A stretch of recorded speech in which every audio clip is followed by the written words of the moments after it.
सुहाग की सेज पर बैठी दुल्हन, लेकिन उसका चेहरा इंसानों जैसा नहीं था। उसकी आंखें हरे जहर की तरह चमक रही थीं और होंठ खून से भीगे थे। जैसे ही दूल्हा उसके पास आया, दुल्हन ने धीरे से फुसफुसाया, अब मेरी बारी है तुझे अपने साथ ले जाने की। स्वागत है आपका काली रहस्यमयी दुनिया पर, जहां हर कहानी में छुपा है डर, रहस्य और सच्चाई का काला सच। अगर दिल मजबूत है तो चलिए शुरू करते हैं। दुल्हन, एक डरावनी कहानी। रामगढ़ है उत्तर भारत का एक छोटा सा गांव। चारों तरफ खेत, जंगल और नदियां थी। दिन में यह गांव बेहद शांत और सुंदर दिखाई देता, लेकिन रात ढलते ही इसके ऊपर एक अनजाना सन्नाटा छा जाता। गांव के बुजुर्ग अक्सर कहते, रामगढ़ जितना दिन में पवित्र है उतना ही रात में अपवित्र। गांव के किनारे एक पुरानी हवेली खड़ी थी। यह हवेली कभी जमींदार रघुनाथ सिंह की थी, कहते हैं। इस हवेली में उनकी बेटी रूपा की शादी होनी थी, लेकिन उस शादी की रात कुछ ऐसा हुआ जिसने पूरे गांव की किस्मत बदल दी। हवेली अब खंडहर में बदल चुकी थी। टूटी दीवारें, जर्जर दरवाजे और अंदर से आती बदबू सब मिलकर इस जगह को डरावना बना देते थे। सबसे भयावह थी वो एक कमरा जहां कभी दुल्हन ने सुहाग की सेज सजाई थी।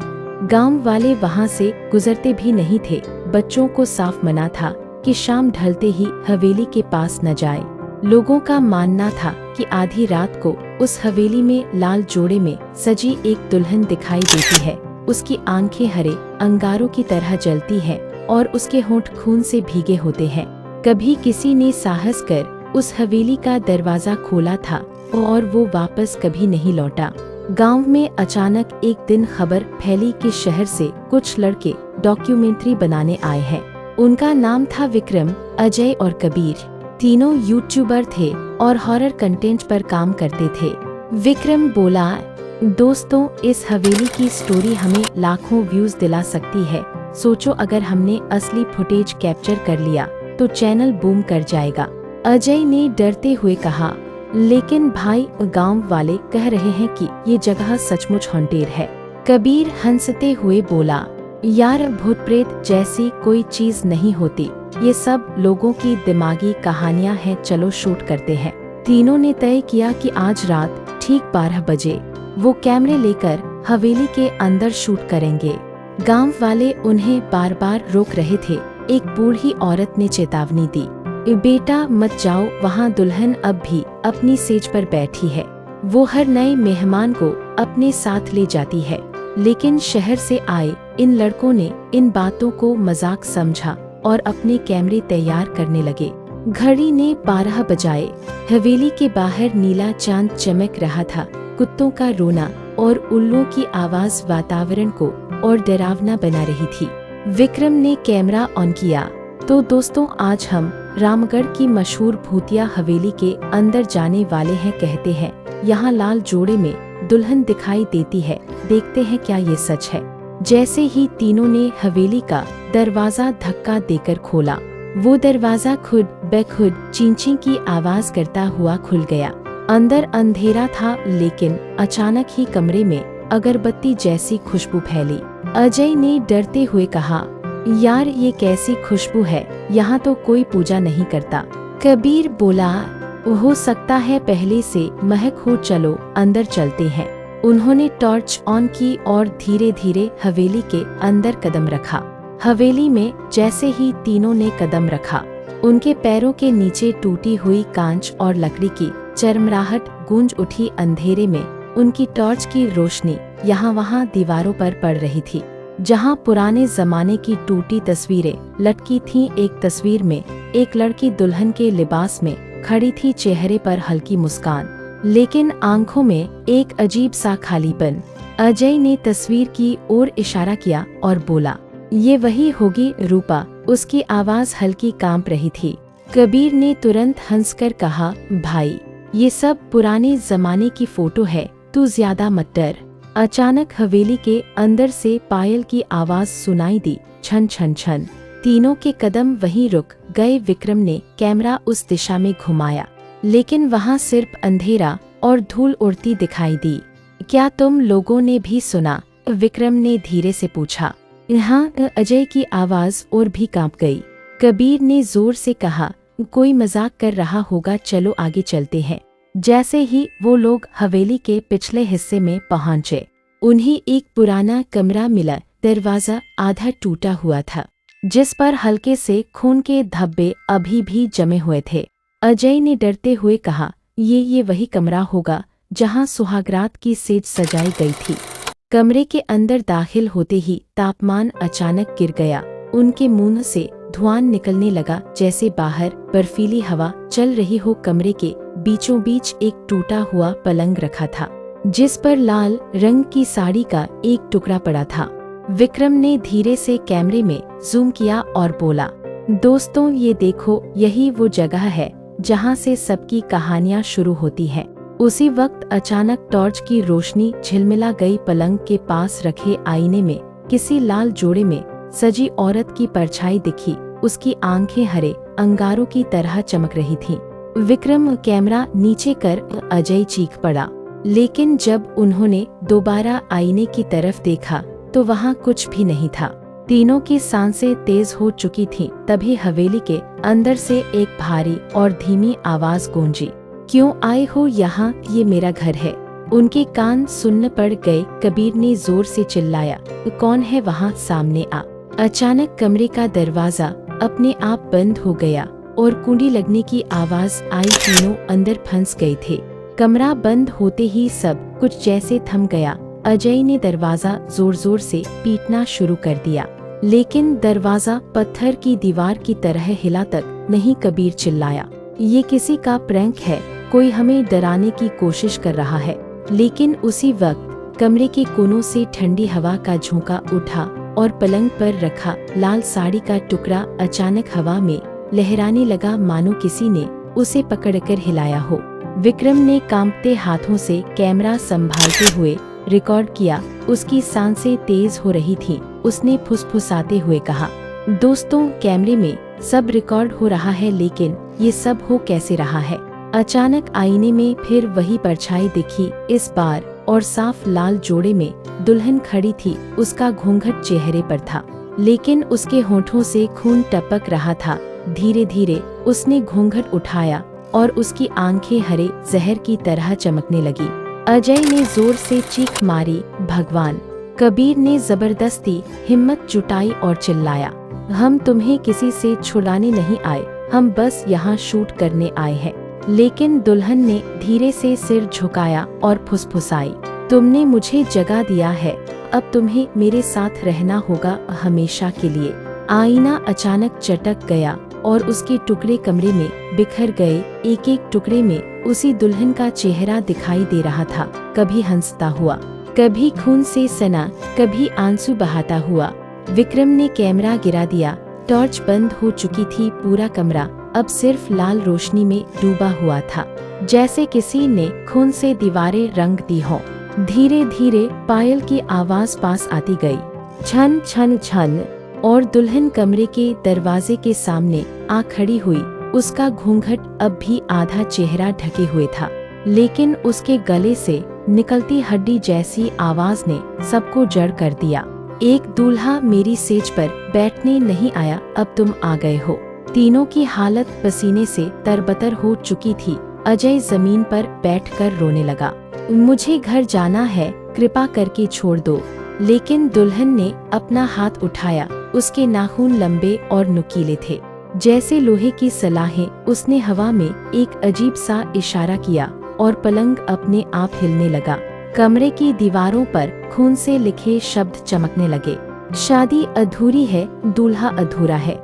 कमरे की दीवारों पर लिखे खून से सने शब्द जैसे जिंदा हो गए थे। हर शब्द धड़क रहा था, शादी अधूरी है, दूल्हा अधूरा है।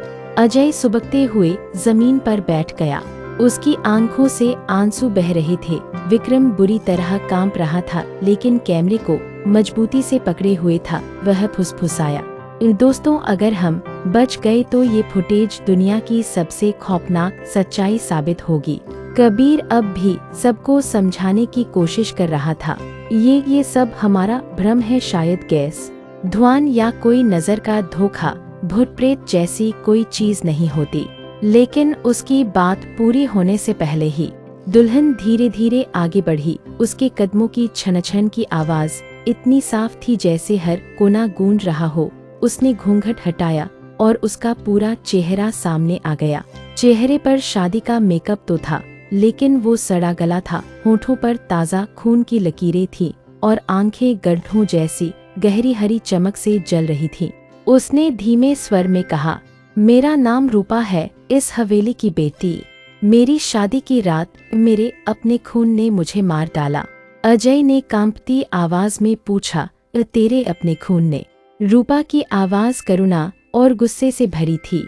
मेरे चाचा लालच के शिकार मेरी शादी का सारा सोना, सारा दहेज हथियाना चाहते थे। जब मैं सुहाग की सेज पर बैठी थी, उन्होंने दूल्हे को जहर दे दिया और मुझे जिंदा जला दिया।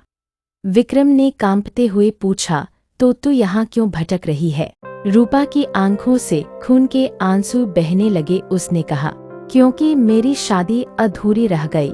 मेरी आत्मा यहाँ बंध गई। हर बार जब कोई नया मर्द इस हवेली में आता है, मैं सोचती हूँ शायद मेरा दूल्हा लौट आया है, लेकिन जब सच सामने आता है मैं उसे अपने साथ ले जाती हूँ। इतना कहते ही कमरे का पलंग हिलने लगा। अचानक पलंग पर बैठी हुई एक और परछाई नजर आई, एक दूल्हा जिसका चेहरा काला पड़ा था और आंखें सफेद। अजय डर से चीख पड़ा, ये तो लाश है। दुल्हन ने दूल्हे की ओर इशारा किया और बोली, मेरी शादी पूरी करनी है आज रात, और तुम में से कोई एक बनेगा दूल्हा। तीनों दोस्तों की रूह कांप गई। अब वो समझ चुके थे कि यहाँ से निकलना आसान नहीं था। कमरे की दीवारों पर लिखे खून जैसे शब्द धीरे धीरे चमक रहे थे। अजय डर से जमीन पर बैठा रो रहा था। कबीर गुस्से और डर के बीच चिल्ला रहा था, और विक्रम सब कुछ कैमरे में कैद करने की कोशिश कर रहा था। अचानक हवा और भारी हो गई। दरवाजा अपने आप खुल गया और एक ठंडी हवा का झोंका अंदर आया। उसी हवा के साथ दुल्हन की परछाई कमरे के बीचों बीच खड़ी हो गई। उसका लाल जोड़ा हवा में लहरा रहा था, मगर पैरों की जगह बस धुंधला काला धुआं था। उसकी आवाज फिर गूंजी, मेरी शादी अधूरी रह गई और मैं अधूरी दुल्हन बनकर रह गई। विक्रम कांपते हुए बोला, तुम्हारे साथ क्या हुआ था? अचानक कमरे की दीवारें बदलने लगी। उन पर छाया जैसी तस्वीरें उभर आईं, मानो किसी ने पुरानी घटना को फिर से जिंदा कर दिया हो। उन्होंने देखा, हवेली में शहनाई बज रही है। रूपा नाम की खूबसूरत लड़की लाल जोड़े में सजी बैठी है। सब खुश हैं, लेकिन जैसे ही दूल्हा बारात लेकर पहुंचता है, अचानक कुछ लोग हवेली में घुस आते हैं। वो दुश्मन खानदान के लोग होते हैं, जो पुरानी दुश्मनी के कारण शादी रोकने आ जाते हैं। गोलियों की आवाज गूंजती है, खून से पूरा आंगन लाल हो जाता है। दूल्हा रूपा के सामने ही मारा जाता है और उसी खून के बीच रूपा चीखते हुए गिर पड़ती है। उसकी चीख अभी भी हवेली की दीवारों में कैद थी। दुल्हन ने अपनी कहानी पूरी की। जिस रात मेरी शादी टूटी, उसी रात मेरी आत्मा भी यहाँ कैद हो गई। मैं हर बार अपने दूल्हे का इंतजार करती हूँ, लेकिन कोई नहीं आता। जो भी आता है उसे मैं अपना दूल्हा बना लेती हूँ। कबीर गुस्से में बोला, ये सब धोखा है। तू हमें डराने की कोशिश कर रही है। लेकिन अगले ही पल दुल्हन उसके सामने आ खड़ी हुई। उसके चेहरे पर मुस्कान थी, लेकिन आंखों में मौत का साया। उसने कबीर के कंधे पर हाथ रखा और अचानक कबीर की सांसें रुक गईं, उसकी आंखें पलट गईं और उसका शरीर जमीन पर गिर पड़ा। अजय और विक्रम चीख पड़े। दुल्हन ने धीरे धीरे कहा, अब 2 दूल्हे और चाहिए। कमरे में फिर वही पायल की आवाज गूंजने लगी और खून से सनी दीवारें और ज्यादा चमकने लगी। कबीर का शरीर जमीन पर गिरते ही कमरे में सन्नाटा छा गया। उसकी आंखें खुली थीं, लेकिन उनमें अब कोई जान नहीं बची थी। अजय ने कांपते हुए उसका चेहरा हिलाया, कबीर कबीर उठ, मजाक मत कर। लेकिन कबीर की नजरें स्थिर थीं, जैसे वो पुतला बन गया हो। दुल्हन की धीमी हंसी पूरे कमरे में गूंज उठी। एक चला गया, अब बारी तुम्हारी है। विक्रम ने अजय का हाथ पकड़ा और फुसफुसाया, अगर हम यहीं रहे तो हम भी मर जाएंगे, चलो भागते हैं। दोनों ने हिम्मत जुटाई और दरवाजे की ओर दौड़े। आश्चर्य की बात यह थी कि दरवाजा इस बार खुल गया। वो दोनों हवेली के अंधेरे गलियारों में भागते रहे। टॉर्च की रोशनी झिलमिला रही थी और हर कोने से पायल की छनछन की आवाज उनके साथ साथ चल रही थी। कभी लगता कि दुल्हन पीछे है, कभी लगता आगे। अचानक अजय को लगा कि कोई उसके पीछे है। उसने मुड़कर देखा, लाल जोड़े में दुल्हन दीवार से बाहर निकलकर सीधे उनकी ओर बढ़ रही थी। उसके चेहरे पर भयानक मुस्कान थी। अजय ने घबराकर विक्रम से कहा, वो हमारा पीछा कर रही है। विक्रम ने जोर से चीखा, अब भागते रहो, पीछे मत देखो। दोनों दौड़ते दौड़ते हवेली के आंगन तक पहुंच गए। वहां टूटी हुई छत से चांदनी अंदर आ रही थी, लेकिन जैसे ही उन्होंने सांस ली, अचानक आंगन की मिट्टी हिलने लगी। मिट्टी के नीचे से कई कंकाल बाहर निकलने लगे। उनके शरीर पर पुराने शादी के कपड़े सड़े गले पड़े थे। कुछ के सिर पर सेहरा था, कुछ के गले में वरमाला। अजय चीख पड़ा, हे भगवान, ये सब दूल्हे हैं। दुल्हन की आवाज हवा में गूंजी, हाँ ये सब मेरे दूल्हे हैं, लेकिन कोई भी मेरा नहीं बन पाया। कंकाल धीरे धीरे उठकर अजय और विक्रम की ओर बढ़ने लगे। उनकी हड्डियां चरमराते हुए आवाज कर रही थीं। विक्रम ने कांपते हुए कैमरा उनकी ओर घुमाया और बुदबुदाया, ये सब रिकॉर्ड हो रहा है, ये दुनिया को दिखाना होगा, लेकिन अगर हम बच पाए तो। अजय की हालत पागलों जैसी हो चुकी थी। वो चिल्लाते हुए बोला, हमें निकलना होगा, वरना हम भी इन कंकालों की तरह बन जाएंगे। आंगन के बीचों बीच खड़े होकर विक्रम और अजय हाँफ रहे थे। उनके चारों तरफ कंकाल गोल घेरे में घूम रहे थे। उनकी हड्डियों की चरमराहट और खाली आंखों की गहराई ने दोनों की रूह कांपा दी थी। अचानक हवेली के अंदर शहनाई की आवाज गूंज उठी, वही धुन जो शादी के वक्त बजाई जाती है। अजय ने कान बंद कर लिए। ये कैसी आवाज है? कौन बजा रहा है इससे? और तभी हवेली की टूटी सीढ़ियों से दुल्हन धीरे धीरे नीचे उतरने लगी। उसका लाल जोड़ा चांदनी में खून जैसा चमक रहा था। उसके हाथ में एक वरमाला थी, लेकिन वो वरमाला फूलों की नहीं बल्कि कांटों और हड्डियों की बनी थी। वो सीढ़ियों से उतरकर विक्रम और अजय के सामने आ खड़ी हुई। उसकी आवाज धीमी मगर आदेश जैसी थी, आज मेरी शादी पूरी होगी, तुम दोनों में से कोई एक बनेगा मेरा दूल्हा। विक्रम ने हिम्मत जुटाकर कहा, हम इंसान हैं, हम तेरे खेल का हिस्सा नहीं बन सकते। दुल्हन ने धीमे से मुस्कुराया और उसकी मुस्कान खून से लथपथ हो गई। तुम इंसान हो, लेकिन मैं अधूरी हूँ। अधूरे को पूरा करने के लिए इंसान की जरूरत होती है। इतना कहते ही कंकालों ने विक्रम और अजय को पकड़ लिया। उनके ठंडे सख्त हाथों ने दोनों को जकड़ लिया। अजय बुरी तरह चीख रहा था, मुझे छोड़ दो, मैं यहाँ मरना नहीं चाहता।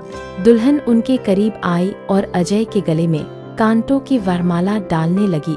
अजय की गर्दन से खून की बूंदें टपकने लगी। उसकी चीख और भी भयानक हो गई। विक्रम चीखते हुए बोला, रुक जाओ, उसे मत छुओ, मैं तैयार हूँ, जो करना है मुझसे करो। दुल्हन का चेहरा अचानक नरम हो गया। उसकी आंखों में एक पल के लिए करुणा चमकी। उसने अजय को छोड़ दिया और विक्रम की ओर मुड़कर कहा, तो तू बनेगा मेरा दूल्हा। उसने विक्रम का हाथ पकड़ लिया। उसकी उंगलियां बर्फ से भी ज्यादा ठंडी थी। अचानक पूरा आंगन बदल गया। अब वहाँ शादी का मंडप था। चारों तरफ अजीब सी परछाइयां खड़ी थी, मानो वे बाराती हो। मंत्रों की आवाज सुनाई दे रही थी, लेकिन आवाज इंसानों जैसी नहीं, किसी परलोक से आती हुई लग रही थी। विक्रम घुटनों पर गिर गया। उसकी आंखों से आंसू बह रहे थे। भगवान, मुझे बचा लो। मंडप की आग अचानक जल उठी। चारों ओर परछाइयां बाराती बनकर खड़ी थी। ढोल और शहनाई की भयानक धुन बज रही थी। विक्रम को जबरदस्ती मंडप में बैठाया गया। अजय बंधा हुआ एक कोने में पड़ा था। उसके मुंह से सिर्फ चीखें निकल रही थी। दुल्हन लाल जोड़े में मंडप के चारों ओर घूमने लगी। उसकी आंखों से खून के आंसू बह रहे थे। हर फेरा लेते वक्त उसकी आवाज गूंज रही थी, अधूरा रिश्ता पूरा हो, अधूरी आत्मा पूरी हो। विक्रम बुरी तरह कांप रहा था, लेकिन उसने अचानक देखा दूल्हे की पुरानी लाश, जो पहले आंगन में दिखी थी, मंडप के सामने खड़ी थी। उसकी आंखें सीधी विक्रम की ओर देख रही थीं। तभी दुल्हन की आवाज कांप गई। उसने उस लाश की ओर देखा और रुक गई। मेरे मेरे दूल्हे। लाश अचानक जिंदा होने लगी। उसका चेहरा साफ हुआ और वह वही असली दूल्हा बन गया जो बरसों पहले मारा गया था। उसने रूपा की ओर हाथ बढ़ाया और धीमी आवाज में कहा, रूपा अब बहुत हो गया तेरा इंतजार खत्म हुआ, मैं तुझे लेने आया हूँ। पूरा मंडप कांप उठा। हवेली की दीवारें टूटने लगी। कंकाल धूल में बदल गए। परछाइयां गायब हो गईं। दुल्हन रूपा के चेहरे पर पहली बार संतोष की मुस्कान आई। उसने विक्रम का हाथ छोड़ दिया और अपने असली दूल्हे की ओर बढ़ी। उसकी आंखों से बहते खून के आंसू अब साफ पानी में बदल गए। उसने पीछे मुड़कर विक्रम और अजय की ओर देखा और धीमे स्वर में बोली, तुम्हारी वजह से मेरा इंतजार पूरा हुआ। अब ये हवेली मुक्त होगी। इतना कहते ही रूपा और उसका दूल्हा दोनों आग की लपटों में समा गए और धीरे धीरे गायब हो गए। हवेली में फैली लाल रोशनी बुझ गई। चारों ओर सन्नाटा छा गया। दरवाजा अपने आप खुल गया। विक्रम और अजय हांफते हुए हवेली से बाहर भागे। बाहर आकर उन्होंने देखा सुबह हो चुकी थी। गांव वाले इकट्ठा थे। अजय कांपते हुए बोला, ये सब खत्म हो गया। विक्रम ने कैमरे को सीने से लगाकर कहा, हमने सच देखा है। अब दुनिया को बताएंगे कि इस हवेली का श्राप टूट चुका है। गांव वाले आसमान की ओर देख रहे थे। हवेली की टूटी खिड़की से हल्की रोशनी निकल रही थी। ऐसा लग रहा था जैसे वहां किसी आत्मा की शांति की प्रार्थना पूरी हो चुकी हो। और इस तरह दुल्हन की अधूरी शादी की दास्तान पूरी हुई। लेकिन कहते हैं आज भी हवेली के खंडहर में कभी कभी शहनाई की हल्की गूंज सुनाई देती है। शायद रूपा और उसका दूल्हा अब भी अपने संसार में साथ फेरे ले रहे हों।